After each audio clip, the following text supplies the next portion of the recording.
Ito ang diskarte mga kaidol. Oh. Kung malayo tayo sa hardware, folder lang katapat niyan mga kaidol. Yan. Iba talaga ang Pinoy mga kaidol. Gagawa talaga ng paraan. Oh. Yan. At saka, guguntingin na yan, gugupitin. Oh. Yan.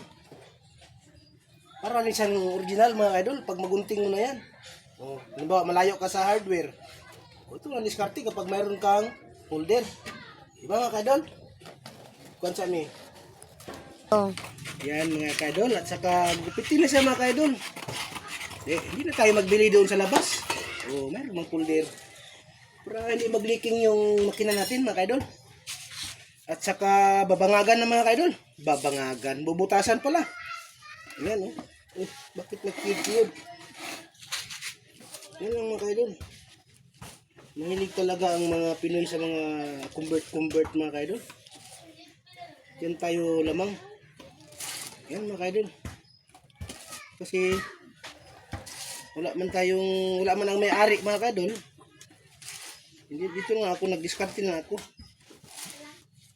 Yan. Pinapayos pa ito mga kaidol ni Kwan. Yung ka-idol natin. Si Idol Ares Vlog. Yan po. Ibutasan lang yan mga kaidol. Yan. Para pasok sa dawin niya. Saka tapos sa butasan mga kaidol. Yan. Gugupitin lang ito para pareha sila. Habang isa mga kaidol nagagawa siya ng gasket, ako naman is nag-grind. Mga kaidol. Diskarte mga kaidol.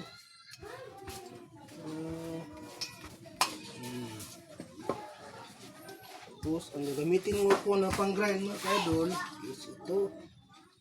Yung balina. Para madali tayo. Ayan mga kaidol. Kasi hindi pwede ito pag hindi i-grind mga kaidol. Magsingaw yung barbula. Kalyado. Ganyan na lang mga kaidol. Hindi mga kaidol? Yan. Perfect.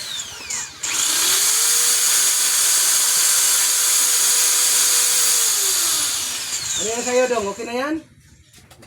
Okay na yan. Ito mga kaidol, tinuturuan ko rin. Balang araw, pag marunong na siya, pag malaki na niya ako na ako nagturo sa kanya, hindi niya ako makalimutan.